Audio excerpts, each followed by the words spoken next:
Theology کے مطابق وہ تھاٹ جو ہے وہ میچ نہیں کرتے، اور اکثر لوگ کہتے ہیں کہ خداوند یسوع مسیح کو روحوں کی پیاس تھی.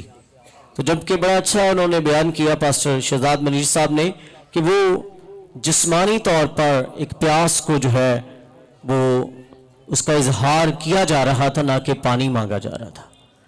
تو میرے چیزوں یہ انڈرسٹوڈ بات ہے کہ خداوند یسوع مسیح روحوں کی نجات، گناہگاروں کی نجات اور بیماروں کی شفا کے لیے دنیا میں آئے. اور یہ پیاس جسمانی بھی تھی اور روحانی بھی تھی، بلکہ سب سے بڑھ کر یہ نوشتہ جو ہے تکمیل تھی، جو کہ زبور 21 میں ہمیں ملتا ہے. لکھا میری پیاس بجھانے کو انہوں نے مجھے سرکہ پلایا. اور اس کے بعد چھٹا کلمہ، اس میں مسیح نے دنیا میں آنے کے ایجنڈے کے تمام نکات، تمام مقاصد، ٹارگٹس، گولز پورے کر لیے تھے. اور سارا کچھ جو خدا کی طرف سے خدا کے بیٹے کے لیے، ہمارے منجی کے لیے جو ایجنڈا تھا دنیا میں آنے کا، وہ پورا ہو چکا تھا. اور اس میں خداوند یسوع مسیح نے کہا تمام ہوا، جس میں گناہ کی معافی، قیدیوں کی رہائی، شریعت کا پورا کرنا، معجزات، ابلیس کے کاموں کو مٹانا اور گناہ گاروں کا کفارہ ادا کرنا تھا. تو اسی طرح ہم دیکھتے ہیں کہ 6 کلمات جو ہے یہ صلیب پر جب ادا کیے گئے تو ان کی وضاحت اس طرح سے ہوئی، اور سب نے جو کچھ بھی خداوند ان کے ذہن میں ڈالا اور انہوں نے تیاری کی اور بڑی خوبصورتی سے صلیبی کلمات کو بیان کیا. اس کے بعد کیونکہ 7واں کلمہ جو ہے یہ کلمہ جو ہے یہ سپرداری کا ہے، اور خداوند یسوع مسیح اپنی روح اپنے باپ خدا باپ کے سپرد کرتے ہیں. تو میری چیزیں جب ہم روح کی بات کرتے ہیں تو اس میں ہمیں انسان میں ایک شخصیت جو ہے اس کے اندر 3 عنصر پائے جاتے ہیں: روح، جان، بدن. اور پھر ایک انسان مکمل انسان ہوتا ہے. اور جانوروں میں بھی عقل ہے لیکن ان میں روح نہیں ہے. بدن اور جان ہے لیکن روح نہیں ہے. روح صرف انسان میں ہے اور بدن مٹی کا بت ہے یا ایک ڈھانچہ ہے. لیکن روح جو ہے جس میں زندگی کا دم پھونکا گیا، اور خدا نے زندگی کا دم پھونکا، اور یہ دم جو ہے یہ خدا کا ہے، اور یہی روح ہے جو ایک دم جو ہے انسان کو زندگی کا دم بخشا گیا. میری چیزوں پولس رسول کہتے ہیں کہ زندہ کرنے والی روح ہے، جسم سے کچھ فائدہ نہیں. جسم جو ہے وہ فنا ہو سکتا ہے، روح بقا ہے. خدا کو روحوں کی فکر ہے، ہماری روحوں کو بچانے، اور یسوع مسیح ہماری روحوں کو بچانے کے لیے قربان ہوا. یہ ہمارے پاس خدا کی امانت ہے، اور اس کی طرف یہ روح جو ہے خدا کی طرف لوٹ جاتی ہے اور اسے واپس جانا ہے. اور ہم دیکھتے ہیں کہ عدالت بھی جو ہے وہ جسم کی نہیں ہوگی. عدالت بھی جو ہے وہ ہم دیکھتے ہیں کہ روح کی ہوگی، بدن کی نہ ہوگی. بلکہ خداوند یسوع مسیح کیا کہتے ہیں؟ اے باپ میں اپنی روح تیرے ہاتھوں میں سونپتا ہوں. اے باپ میں اپنی روح تیرے ہاتھوں میں سونپتا ہوں. یسوع نے اپنی قربانی کو خود پیش کیا. میں اپنی جان دیتا ہوں اسے پھر لوں.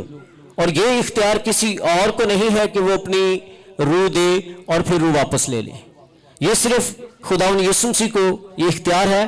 یہ الفاظ اس شخص کو جس کو پورا اطمینان ہو، جس کو پوری کنفرمیشن ہو، اور جو اس روح کے لیے اس کو کام دیا گیا اس کو پورا کر لے، وہ اپنی روح کو خدا کے سپرد کر سکتا ہے. اور اس میں کوئی بھی انسان کامل نہیں ہے، نہ کہ انسان بلکہ خداوند یسوع مسیح جس نے یہ کہا. اور یہ کلمہ یہ بھی سکھاتا ہے کہ کس طرح مرنا چاہیے. اب یہ ایک عجیب بھی بات ہے، انوکھی بات ہے کہ کس طرح مرنا چاہیے. کوئی اپنے مرنے سے پہلے اپنا کوئی پیٹرن کو، اپنا طریقہ تو نہیں بتا سکتا کہ فرشتوں کو بتائے کہ مجھے اس طرح مرنا ہے. لیکن یہاں پہ ہم دیکھتے ہیں کہ خداوند یسوع مسیح ایک نمونہ پیش کر رہے ہیں اور اس کا نمونہ ہمیں کچھ اور بھی شخصیات سے ملتا ہے. فار ایگزامپل اسٹیفنس نے جب وہ سنسار کیا جا رہا تھا تو وہ کہتا ہے اے خداوند میری روح کو قبول کر. اور یہ بھی ایک قابل بھروسہ بات ہے کہ وہ اس بات کے لیے یقینی طور پہ اظہار کر رہا ہے کہ اے خداوند میری روح کو قبول کر، کیونکہ مجھے اسے پورا یقین ہے کہ میری روح اب جو ہے وہ خدا کی طرف جا رہی ہے، میری روح جو ہے وہ خدا کو سونپی جا رہی ہے. اس کلمے سے عقیدے کی بھی تردید ہو جاتی ہے کہ موت کے بعد کوئی زندگی نہیں، روح نیست ہو جاتی ہے. میرے عزیزو، یسوع مسیح نے ثابت کر دیا کہ روح کو بقا ہے اور خاتمہ مرنے پر نہیں، بلکہ اسی طرح ایماندار مرتا نہیں بلکہ وہ کیا ہو جاتا آخری دم جان دے کر اور اپنی روح خدا کو سونپتا ہے اور اس کی روح خداوند کے پاس چلی جاتی ہے.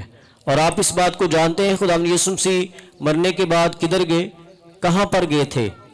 کسی شخص کو اس بات کا اندازہ ہے کہ مرنے کے بعد خداوند یسوع مسیح کہاں پر گئے تھے؟ پتال میں گئے اور وہاں جا کر انہوں نے قیدی روحوں میں منادی کی اور قیدی روحوں کو بھی آزاد کیا تاکہ قیدی روحیں آزاد ہو کر کہاں جائیں؟ خداوند کے پاس جائیں. اور میرے عزیزو، انسان کی روح جو ہے اس میں یہ جاننا بہت ضروری ہے کہ انسان کی جو روح ہے اس میں اس کی ٹائم کی یا جگہ کی کوئی اس میں قید نہیں ہے. انسانی روح جو ہے اس کی شکل و صورت کے مشابہ ہے اور روح کی صاف جو ہے بدن سے باہر وہی جو بدن میں ہے. اور فرق کیا ہے؟ روح میں گوشت ہڈی نہیں ہوتی. مسیح خداوند جسم سمیت جی اٹھے اور پھر اس کے بعد بند کمرے میں داخل ہوئے. اس کی روح کو دیکھتے ہیں خداوند نے کیا کیا. جان دینے کے بعد فوری جو واقعات ہوتے ہیں اس میں 4 واقعات ہیں.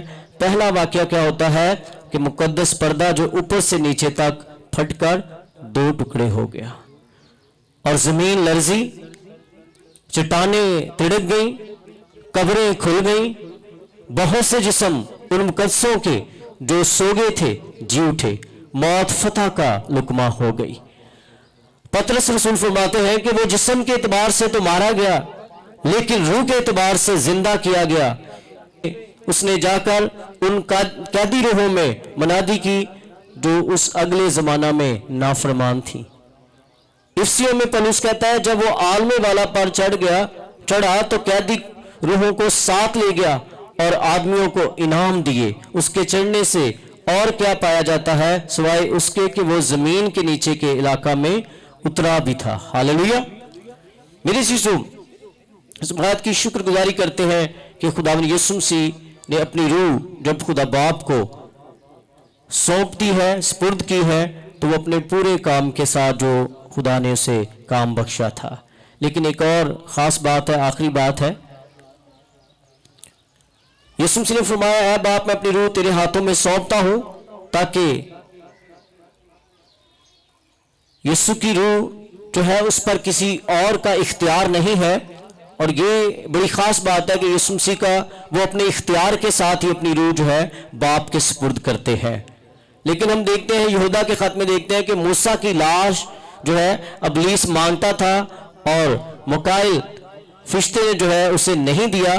کافی بحث تکرار ہوا. خداوند یسوع مسیح نے صلیب پر اپنی جان دے کر ابلیس پر فتح پائی، گناہ کے کفارے کا انتظام مکمل کیا، قیدی روحوں کو آزاد کرایا، مردوں میں سے زندہ ہو کر یوں موت پر فتح پائی اور صلیب پر ابلیس کا برملا تماشا بنایا. شیطان کی خواہش تھی کہ یسوع صلیب تک نہ پہنچے لیکن وہ پہنچا اور فتح مند ہوا اور اس نے کام تمام کیا.